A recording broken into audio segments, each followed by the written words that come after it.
ಮನುಷ್ಯರಾಗಿ ನಮ್ಮ ಪ್ರತಿಯೊಬ್ಬೊಬ್ಬರಿಗೂ ಅನೇಕ ಯೋಚನೆಗಳು, ಅನೇಕ ಸಂಕಲ್ಪಗಳು ಇರುತ್ತವೆ.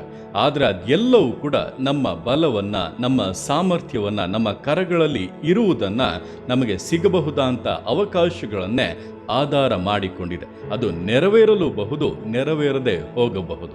ಆದರೆ ದೇವರ ಸಂಕಲ್ಪವು ಆ ರೀತಿಯಲ್ಲ, ಅದು ನೆರವೇರಿಯೇ ನೆರವೇರುವಂಥದ್ದಾಗಿದೆ. ದೇವರ ವಾಕ್ಯವು ಹೇಳುತ್ತದೆ, ಮನುಷ್ಯನ ಮನಸ್ಸಿನಲ್ಲಿ ಅನೇಕ ಸಂಕಲ್ಪಗಳಿವೆ, ಯೆಹೋವನ ಸಂಕಲ್ಪವೇ ಈಡೇರುವುದು ಎಂಬುದಾಗಿ. ಆದ್ದರಿಂದ ನಮ್ಮ ಜೀವಿತದಲ್ಲಿ ಮೊದಲ ಪ್ರಾಮುಖ್ಯತೆ ದೇವರ ಯೋಚನೆಗಳಿಗೆ, ದೇವರ ಸಂಕಲ್ಪಕ್ಕೆ. ಅದಕ್ಕೆ ನಾವು ಪ್ರಾಮುಖ್ಯತೆಯನ್ನು ಕೊಟ್ಟು ಸಮರ್ಪಿಸಿ ಅದಕ್ಕನುಗುಣವಾಗಿ ಜೀವಿಸುವುದಾದರೆ ನಾವು ಯೋಚಿಸುವುದಕ್ಕಿಂತಲೂ ಆಗ್ರಹಿಸುವುದಕ್ಕಿಂತಲೂ ಶ್ರೇಷ್ಠವಾದ ಕಾರ್ಯಗಳನ್ನು ಸಾಧಿಸಬಹುದು, ಉನ್ನತವಾದ ಆಶೀರ್ವಾದಗಳನ್ನು ಹೊಂದಬಹುದು. ನಮ್ಮಲ್ಲಿ, ನಮ್ಮ ಮೂಲಕವಾಗಿ ದೇವರ ನಾಮವು ಮಹಿಮೆಗೊಳ್ಳಲಿದೆ.